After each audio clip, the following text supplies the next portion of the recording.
Adelante, familia. Hola. Bueno, hermanos, vamos a terminar el capítulo 6. Tenemos unos versículos aquí, no vamos a detenernos mucho hoy. Vamos a terminar el 6 para la semana que viene comenzar el 7. Vamos a retomar la lectura en el versículo 11 y vamos a leer del versículo 11 hasta el final. Versículo 11 del capítulo 6 de Romanos hasta el final. Dice así su palabra: así también vosotros, consideraos muertos al pecado, pero vivos para Dios en Cristo Jesús, Señor nuestro. No reine pues el pecado en vuestro cuerpo mortal, de modo que lo obedezcáis en sus concupiscencias. Ni tampoco presentéis vuestros miembros al pecado como instrumentos de iniquidad, sino presentaos vosotros mismos a Dios como vivos de entre los muertos, y vuestros miembros a Dios como instrumentos de justicia. Porque el pecado no se enseñoreará de vosotros, pues no estáis bajo la ley, sino bajo la gracia. ¿Qué pues? ¿Pecaremos porque no estamos bajo la ley, sino bajo la gracia? En ninguna manera. ¿No sabéis que si os sometéis a alguien como esclavos para obedecerle, sois esclavos de aquel a quien obedecéis, sea del pecado para muerte, o sea de la obediencia para justicia? Pero gracias a Dios, que aunque erais esclavos del pecado, habéis obedecido de corazón aquella forma de doctrina a la cual fuisteis entregados. Y libertados del pecado, vinisteis a ser siervos de la justicia.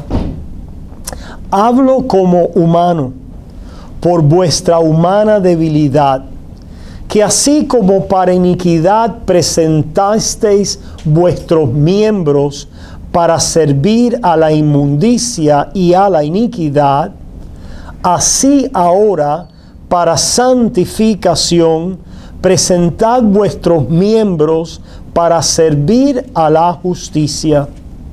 Porque cuando erais esclavos del pecado, erais libres acerca de la justicia. Pero ¿qué fruto teníais de aquellas cosas de las cuales ahora os avergonzáis? Porque el fin de ellas es muerte. Mas ahora que habéis sido libertados del pecado y hechos siervos de Dios, tenéis por vuestro fruto la santificación y como fin la vida eterna. Porque la paga del pecado es muerte, mas la dádiva de Dios es vida eterna en Cristo Jesús, Señor nuestro. Pudiéramos titular esta porción santificación por gracia. El versículo 14 nos dice que el pecado no se enseñoreará de vosotros, pues no estáis bajo la ley, sino bajo la gracia. En otras palabras, nos da la razón, ¿verdad?, por la que el pecado no nos va a dominar, no se va a enseñorear en nuestras vidas, es que ya no estamos bajo la ley, sino estamos bajo la gracia. Y esa es la pregunta. ¿Qué es lo que significa estar bajo la ley? ¿Y por qué al estar bajo la ley, el pecado se enseñorea de tal persona? A diferencia de qué significa estar bajo la gracia. ¿Y por qué el que está bajo la gracia? Entonces se nos dice que el pecado no se enseñorea del tal? Esas serían, ¿verdad?, las preguntas que nos hacemos en esta noche. Hemos visto las dinámicas de santificación y venimos a redondear la idea o a concluir con la tesis de que la santificación se da en la vida del creyente por gracia. Y el apóstol Pablo nos dice que ya no estamos bajo la ley, sino bajo la gracia. El no estar bajo la ley no quiere decir que estemos sin ley. No quiere decir que estemos sin ley, ¿verdad? No quiere decir que estemos viviendo como nos dé la gana. No. Lo que quiere decir es que la ley como pacto, como metodología para heredar, para ser bendecidos, no es el principio operativo. ¿Por qué? ¿Cuál es el principio de la ley como pacto? Si nosotros vamos un momentico a Gálatas, el apóstol Pablo hace el contraste y les recuerda a los Gálatas que de alguna manera habían abandonado, estaban en peligro de caer de la gracia, y Pablo les recuerda qué es lo que sucede al que depende de las obras de la ley. Y por extensión podemos entender qué significa el estar bajo ley. En Gálatas capítulo 3, versículo 10 nos dice, Gálatas 3:10, porque todos los que dependen de las obras de la ley están bajo maldición. So, número uno, el estar bajo la ley, el depender del obrar de la ley implica que automáticamente estás bajo maldición o bajo condenación. So, el estar bajo la ley implica que estamos bajo condenación. La ley como pacto, ¿verdad? ¿Por qué? Escrito está: maldito todo aquel que no permaneciere en todas las cosas escritas en el libro de la ley para hacerla. Eso es una cita de Deuteronomio 27:26, cuando se nos habla, se expone la ley como pacto, ¿verdad? La ley como pacto. ¿Qué quiere decir como pacto? Como manera para recibir o heredar bendición por parte de Dios. Los pactos de Dios son para bendecir al hombre, ¿verdad? Y uno de los pactos es la ley. So, la ley entonces como pacto, cuando decimos como pacto, es la ley como metodología para heredar, para recibir bendición, ¿verdad? ¿Cómo es que funciona la ley como pacto? Bueno, que tienes que permanecer en todas las cosas que la ley demanda. En otras palabras, la ley pide obediencia completa, total, perfecta, y continua o perpetua. No puedes obedecer hoy y mañana no. No puedes obedecer parcialmente unos mandamientos y los otros no, ¿verdad? La ley pide que las hagas. En otras palabras, pide obediencia personal de ti, que hagas las cosas de la ley. ¿Cuáles cosas? Todas las cosas. Y que hagas todas las cosas de la ley. ¿En qué momento? ¿Cuándo? Todo el tiempo. Esto es lo que se ha concluido con respecto a la ley como pacto, que la ley demanda obediencia personal, perfecta y perpetua. 3P. Obediencia personal, perfecta y perpetua, como pacto. El que no las haga, ¿verdad?, acarrea maldición, maldito. El que no haga, el no permaneciere en todas las cosas escritas en el libro de la ley para hacerlas. Versículo 11 de Gálatas 3. Y que por la ley ninguno por esa manera de heredar, por esa manera de ser bendecido, y que por la ley ninguno se justifica para con Dios, es evidente. Porque el justo por la fe vivirá. ¿Cuál es la metodología de la ley? El hacer. Y el hacer todas las cosas. ¿Cuál es la metodología de la fe? El creer, el confiar. Por eso es que aquí vemos un contraste en que Pablo hace entre la ley y la fe. Como pacto o metodologías, formas de recibir bendición de Dios. Por eso dice el versículo 12, y la ley no es de fe. La ley no es de fe, sino que dice, el que hiciere estas cosas, vivirá por ellas. ¿Ok? So, la ley como pacto, ¿qué queremos decir que la ley como pacto? Como manera, forma, metodología para heredar, para recibir bendición de Dios. La ley no puede bendecirte, no puede. La ley es buena, no es un defecto de la ley. La ley es buena, la ley es perfecta, la ley es santa. ¿Ok? El defecto está en nosotros, que pide de nosotros, pecadores, malvados, imperfectos, lo que nosotros no les rendimos por nuestra inhabilidad moral, nuestra inhabilidad, por nuestra rebeldía, por nuestro pecado, por nuestra corrupción. Por lo tanto, si queremos vivir debajo de la ley como pacto, ¿qué es lo que sucede? Que la ley nos condena. La ley que es buena, justa y santa condena al pecador. Donde quiera que la ley encuentra un pecador, le condena. Por mucho que el pecador trate de cumplirla, trate de guardarla, trate de hacerla, no llega, no cumple, no satisface. Y la ley le continúa condenando. ¿Cuál es la respuesta que Dios da a eso? ¿Verdad?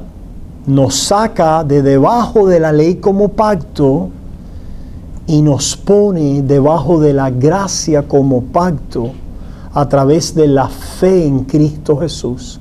Porque la metodología, la forma, la manera de heredar o de recibir bendición bajo la gracia no es haciendo, sino creyendo, confiando, recibiendo en fe. Hacemos porque creemos. Comenzamos a hacer porque venimos a creer. La fe entonces es la metodología de la gracia. Es lo que Pablo está tratando de decir a los Gálatas. Pero bueno, hicimos este paréntesis para volver a Romanos y entender lo que quiere decir que ya no estáis bajo la ley. Ya no estáis bajo el principio legal operativo de haz para vivir, haz para ser bendecido, haz para recibir recompensa y herencia, verdad eterna por parte de Dios, sino estamos bajo la gracia.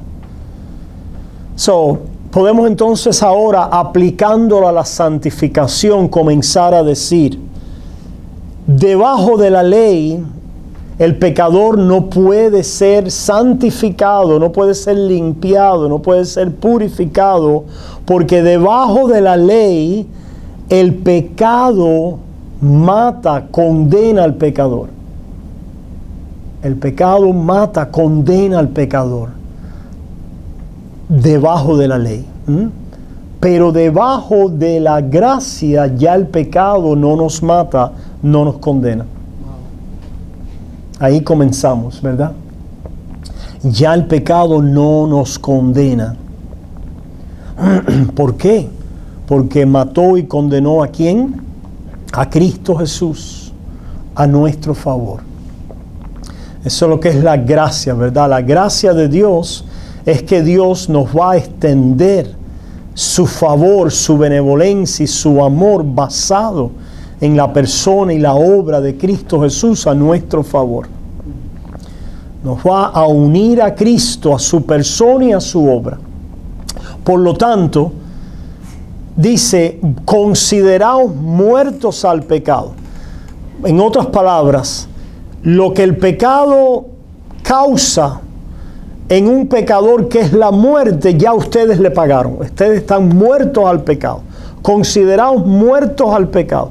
En la misma manera dicen que Cristo murió al pecado una vez por todas, mas en cuanto vive, para Dios vive, así también vosotros, versículo 11, consideraos muertos al pecado.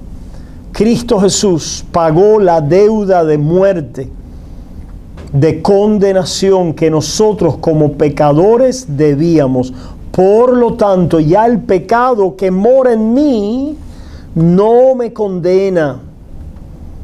No me condena. Bajo la gracia, la razón por la que puedo ser santificado, número uno, es porque el pecado ya no me condena.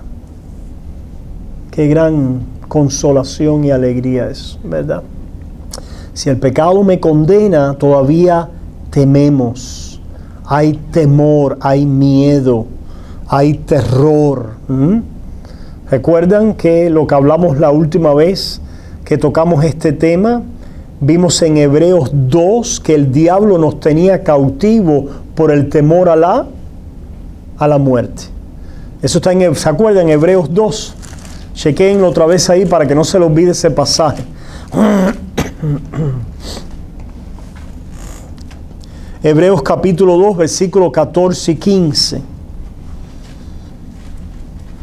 Dice, así que por cuanto los hijos participaron de carne y sangre, él también participó de lo mismo, para destruir por medio de la muerte al que tenía el imperio de la muerte, esto es, al diablo. Y librar, Hebreos 2.15, y librar a todos los que por el temor de la muerte estaban durante toda la vida sujetos a servidumbre. Temor a la muerte. ¿Qué muerte es esta? La muerte espiritual, la muerte de condenación, la muerte delante de Dios. Ciertamente hay una muerte, hay un temor existencial, decíamos, a la muerte física, pero la idea aquí es que el pecador se sabe acusado, culpable delante de Dios y trata de zafarse, de librarse de esa condenación, de esa culpabilidad. Trata de justificarse a sí mismo por temor. ¿Por temor? ¿Por temor a qué? A la muerte, a la condenación, al juicio, ¿verdad? Pero cuando Cristo nos ofrece, Dios nos ofrece en Cristo el perdón, la benevolencia, la misericordia de su gracia, ese temor a la muerte, ¿verdad?, es ahora echado a un lado. Ese temor a la condenación es empujado afuera. ¿Por qué? Por la fe y el amor de Cristo Jesús. Ya no venimos, es lo que sigue diciendo, es lo que escuchamos en Juan, ¿verdad? Primera de Juan capítulo 4. Primera de Juan capítulo 4.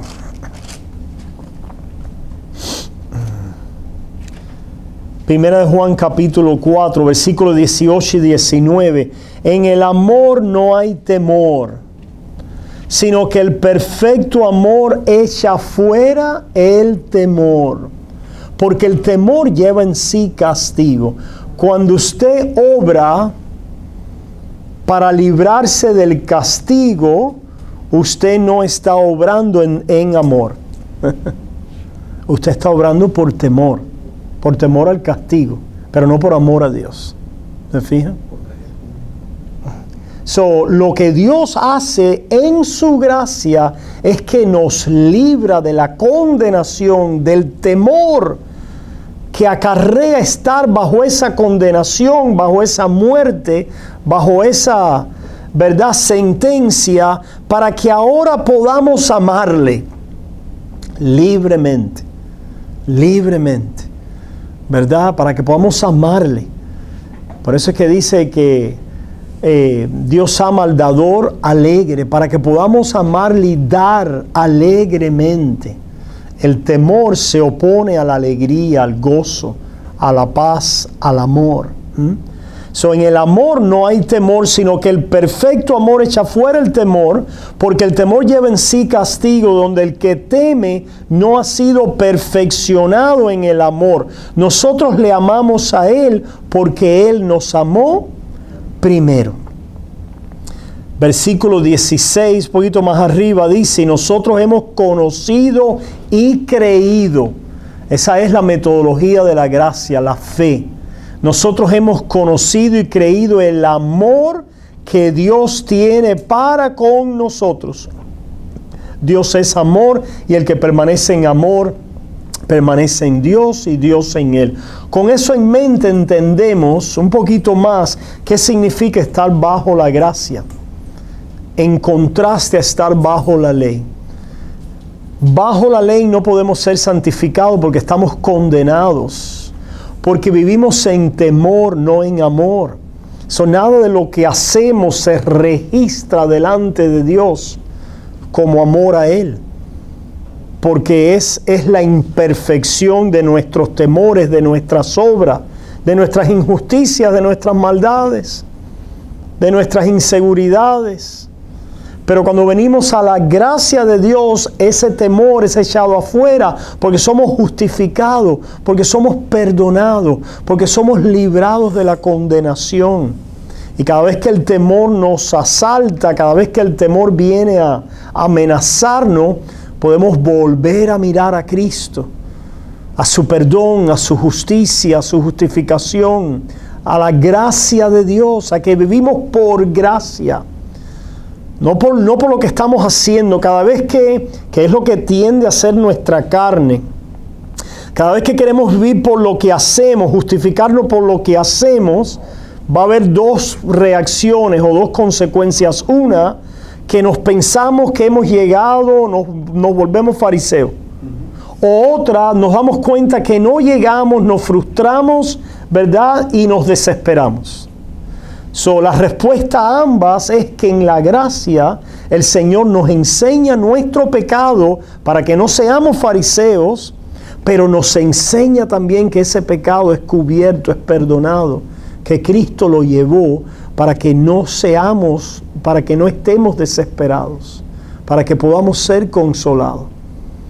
Y ahora de esa manera, justificados, perdonados, entendemos, venimos a creer que tenemos vida delante de Dios, que Dios nos acepta como justos, como santos, que quiere decir como vivos de entre los muertos.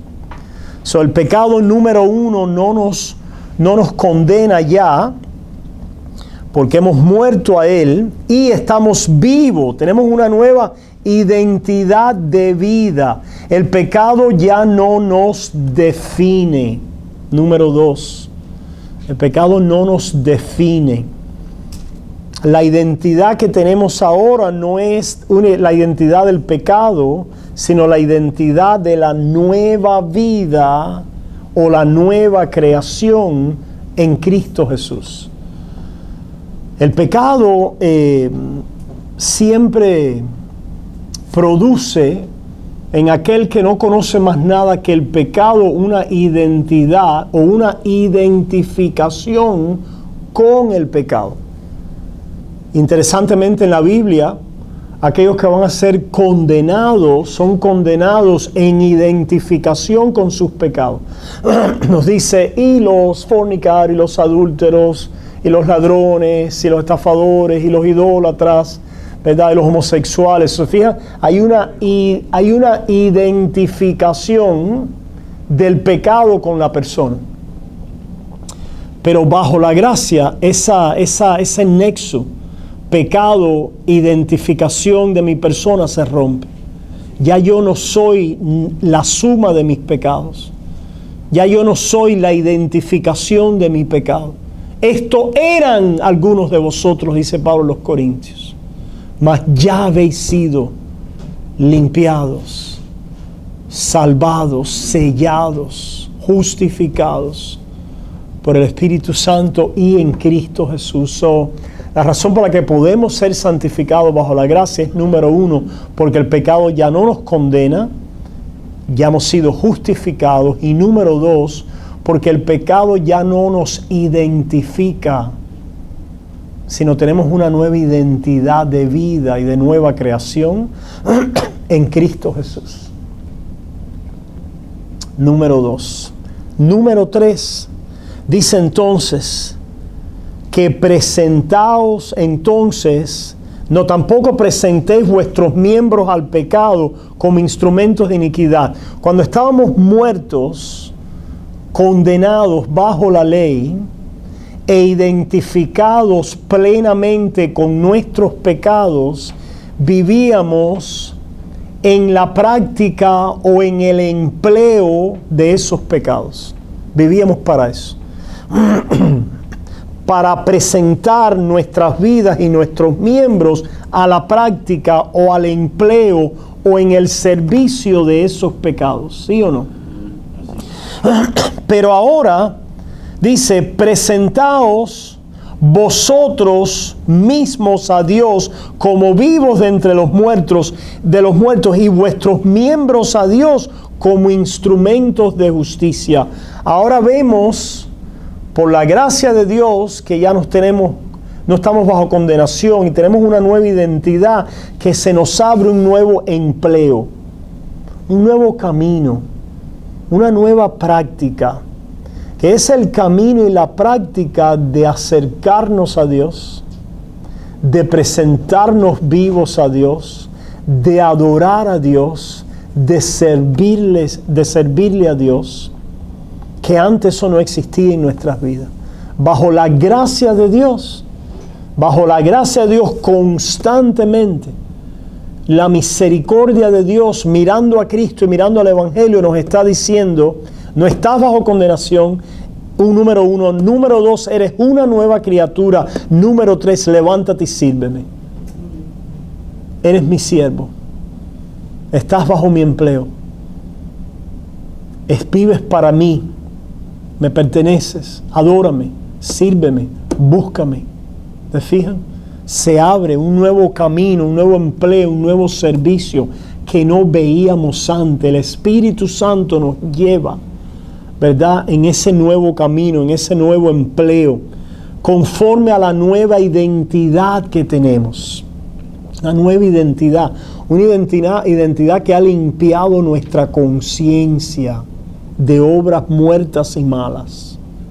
Esa nueva identidad de ser una nueva criatura en Cristo, perdonado, justificado y amado en Él, limpia mi conciencia y me gana para un nuevo empleo, para un nuevo servicio.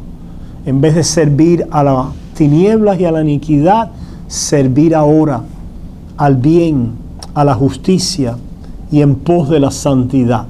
Aquí es donde yo he utilizado la analogía que siempre uso de esas películas antiguas del oeste, ¿no se acuerdan?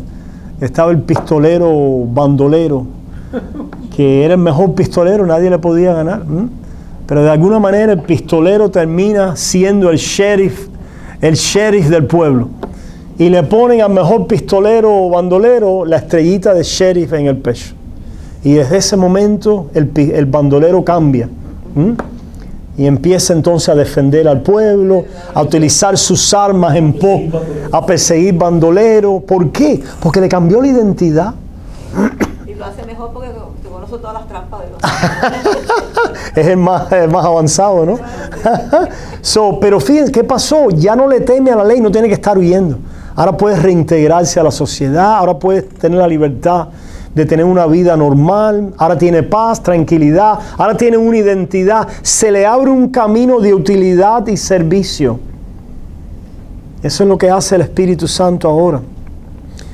en la bondad, en la luz, en la santidad, se nos abre un camino nuevo de servicio, de vida, de empleo en Cristo Jesús. Por eso es que en la gracia podemos ser santificados.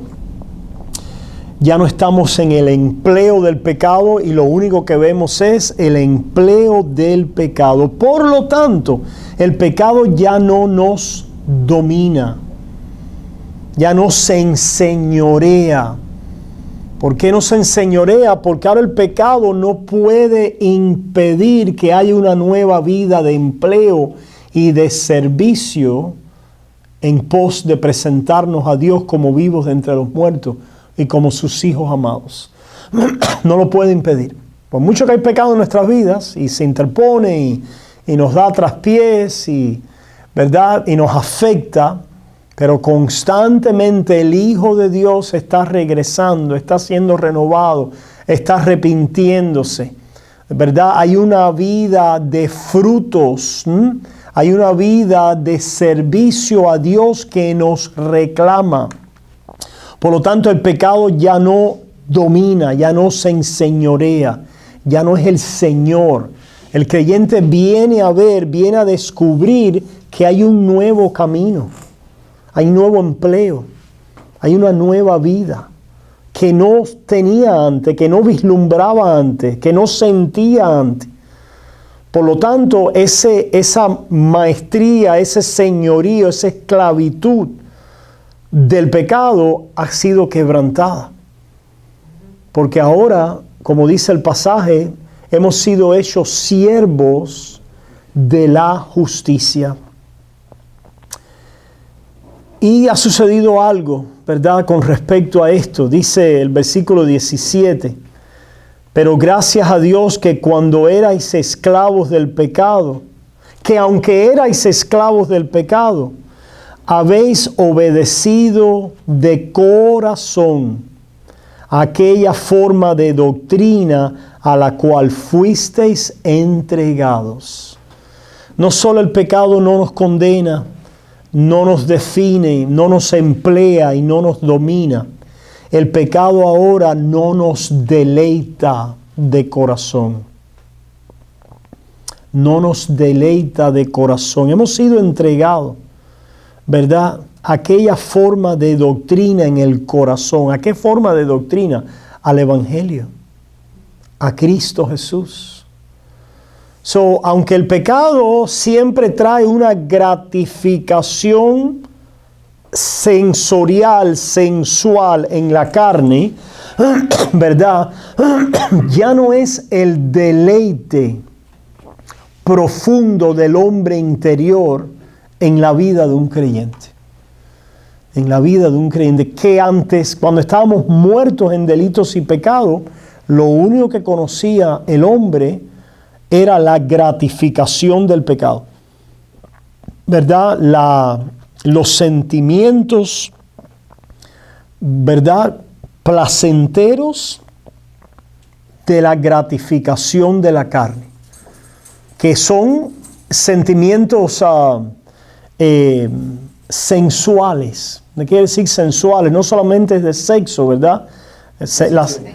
Sensoriales, los sentidos, es el vivir conforme a los sentidos, ¿verdad?, externos. Por eso es que allá en una de estas epístolas, creo que es a Judas, dice, los que no tienen el espíritu son los sensuales, que causan divisiones. ¿Por qué? Porque no tienen el afecto profundo en el corazón del amor. Entonces se mueven simplemente por las cosas que sienten, por la sensualidad de su carne. Y por lo tanto el corazón no está sometido, no está controlado por el amor de Dios. La razón por la que podemos ser santificados bajo la gracia es que de corazón hemos venido a ser controlados, a encontrar un nuevo deleite. Que el pecado ya no nos deleita. Ciertamente nos tienta. Ciertamente nos atrae conforme a la carne. Pero ya no es el deleite del corazón. En otras palabras, no vemos en ese pecado, en esa maldad, el camino de felicidad. No lo vemos. No vemos el camino de felicidad. Esto es la razón por la que la gracia nos enseña a vivir sobria, justa y piadosamente en este mundo. Porque el amor de Dios ha sido derramado en nuestros corazones.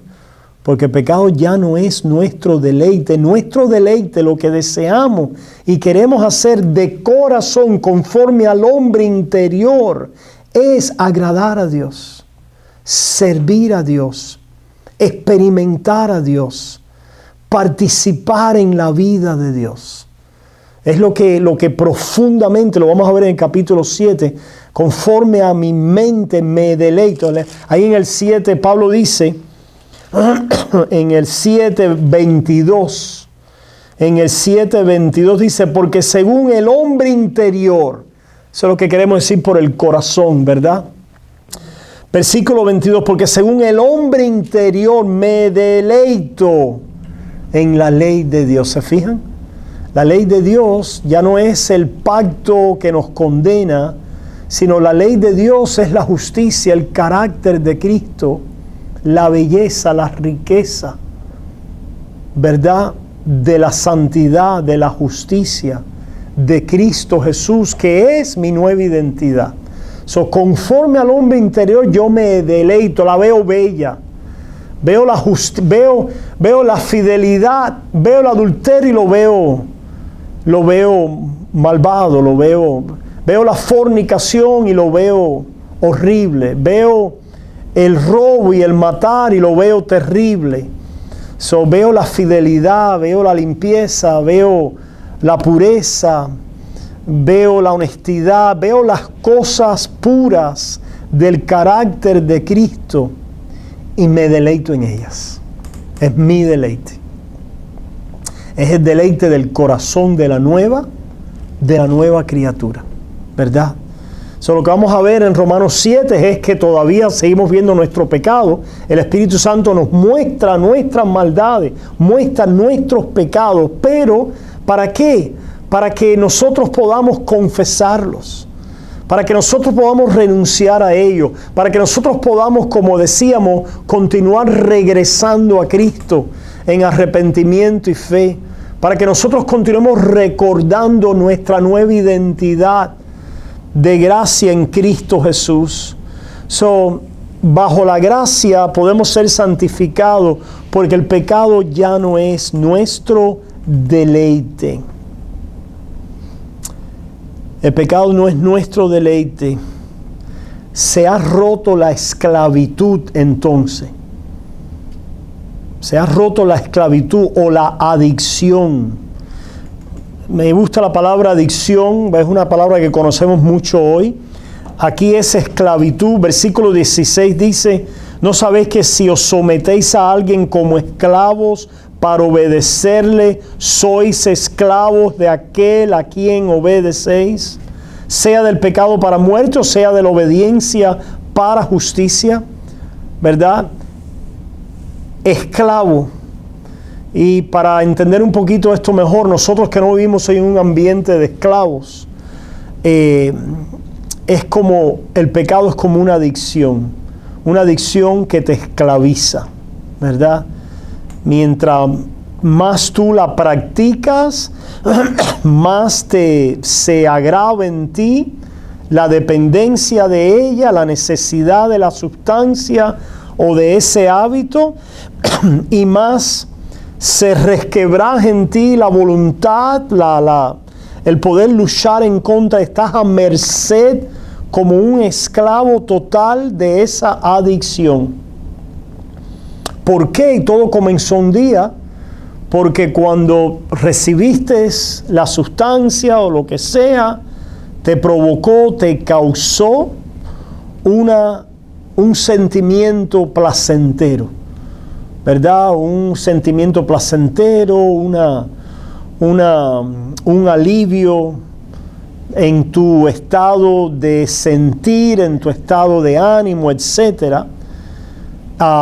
Pero el pecado es algo parecido, como que te causa inmediatamente un sentimiento placentero, pero lo que hace es que continuamente te lleva el pecado, te lleva más y más a más pecado, a mayor esclavitud, a mayor degradación, a mayor oscuridad, a mayor quebrantamiento y destrucción, hasta la muerte. Eso es lo que hace el pecado. Pero se ha roto ese poder del pecado porque hemos descubierto un deleite mayor. Un deleite mayor, un deleite que ahora al ver, al pensar, al meditar, al recordar el camino del pecado, la adicción del pecado, la paga del pecado, los quebrantos del pecado, y compararlo con el deleite, la belleza, los placeres, el gozo, la paz de la santidad, de la justicia, del servicio a Dios, se queda corto el camino de la injusticia. Por esto es que la gracia nos santifica. Por esto es que se ha roto el poder, ¿verdad? La adicción, la esclavitud del pecado, porque hemos descubierto un afecto más grande, un afecto más profundo, un afecto más deleitoso. Recuerdan, en otras palabras, la santidad por gracia no es simplemente el hecho de que, porque yo soy un estoico, o soy un duro de voluntad, ¿verdad? O soy un puritano de pura cepa ahí, que por mi fuerza yo. No. La santidad por gracia es porque descubres nuevos afectos. Es porque Dios gana tu corazón. Es porque Dios conquista tus afectos, tu voluntad para el Señor, para Él, para su camino, para su belleza, para su gracia. Empieza a mostrar la bajeza del pecado, de la carne, la bajeza, en la escala de placeres, ¿verdad? Son placeres temporales, placeres bajos, placeres vanos, placeres vacíos, placeres futiles, placeres engañosos, placeres destructivos, en comparación con el gozo de los planes, los propósitos y el camino de Dios. ¿Cuánto hemos experimentado eso, verdad? Por la gracia de Dios, por la gracia de Dios. Y finalmente, en ese nuevo afecto, deleite, entrega de corazón, se nos vislumbra un fin, un objetivo, un final en la vida del creyente. ¿Dónde vemos eso? Versículos 21 y 22. Pero ¿qué fruto teníais de aquellas cosas de las cuales ahora os avergonzáis? Porque el fin de ellas es muerte. Mas ahora que habéis sido libertados del pecado y hechos siervos de Dios, tenéis por vuestro fruto la santificación y como fin la vida eterna. Se fijan, el creyente ahora vislumbra, ve un camino, un futuro en la vida bajo la gracia de santificación, que el creyente ya no ve en la vida de pecado. Podemos ser tentados por el pecado, podemos caer en pecado, Pero cuando lo hacemos, el creyente no ve ahí un futuro. No ve ahí una inversión provechosa. No ve allí una inversión de beneficio. No ve allí un camino hacia el mañana, hacia el futuro. Un camino de provecho, un camino de ganancia. No lo ve. El creyente ya no lo ve. Lo que ve el creyente cuando cae en pecado y está atrapado por el pecado es una miopía y una ceguera grande. Lo único que ve es ese momento de pecado. Por eso es que dice Pedro, ¿verdad? El que se le olvida estas cosas, hablando de la vida del Espíritu, dice, tiene la vista muy corta. Vamos a leer ese, vale la pena ser recordado las palabras de Pedro ahí.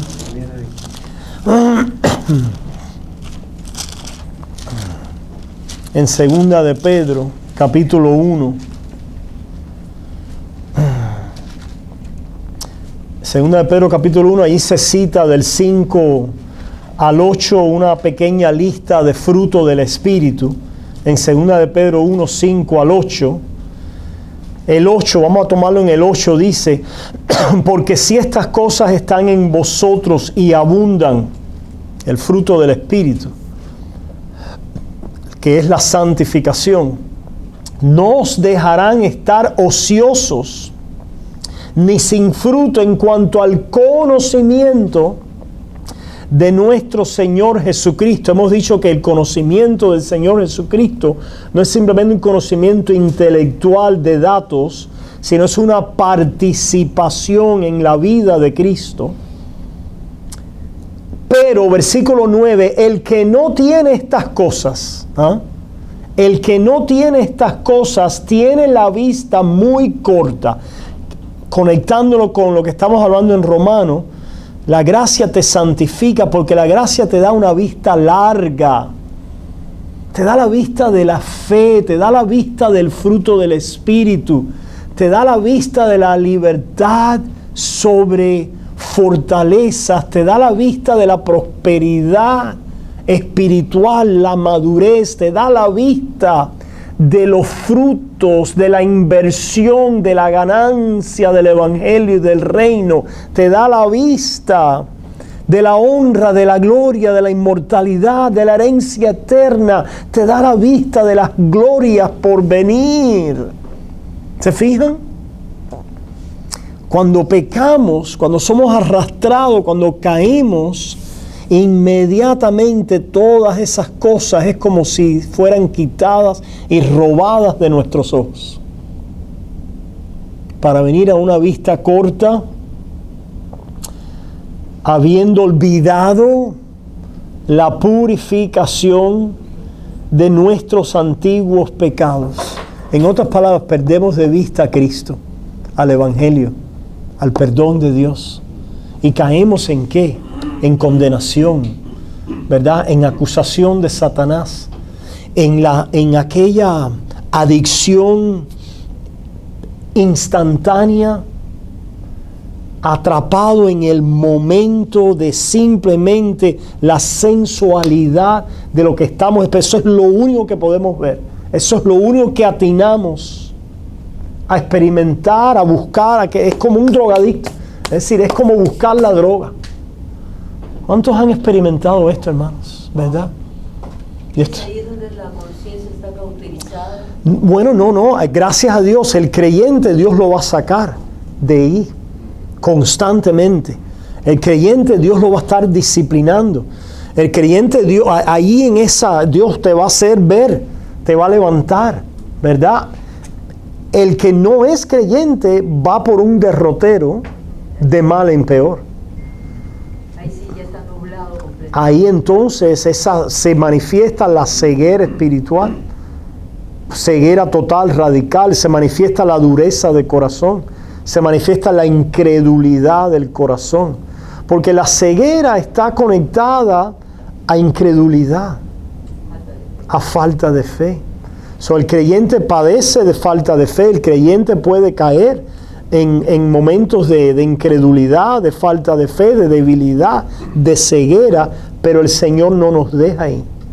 Nos rescata, nos disciplina, continúa obrando en nuestras vidas, ¿verdad? Continúa santificándonos, dándonos a ver que ya no estamos condenados, que somos vivos, que ese pecado no nos define, ¿verdad? Que ese pecado no es, que hay un camino de servicio nuevo, que hay un camino de deleite mejor, que hay un nuevo maestro, un nuevo Señor, y que hay un destino, una herencia, un fin, un futuro, que solo lo tenemos en la vida de santificación en Cristo Jesús hacia el final. Esas son las cosas que ve el creyente. Esa es la santificación por gracia, ¿verdad? Y es lo que creemos que este pasaje nos está enseñando. ¿Alguna pregunta, hermano? Esto es todo lo que tenía sobre este capítulo para terminar. La semana que viene vamos a continuar en el capítulo 7, que el apóstol Pablo va a utilizar una ilustración tremenda para profundizar más en lo que él ha dicho ya. Fíjate el énfasis que Pablo pone aquí, ¿verdad? Que nos da 6, 7 y parte del capítulo 8 todavía está tratando con la santificación. En la misma manera que 3, 4, 5 está tratando con el Evangelio, ¿verdad? Y de ahí entonces lo conecta con la santificación del creyente. ¿Cómo ustedes responden? ¿Qué preguntas? ¿Qué comentarios? ¿Qué testimonios? Ajá.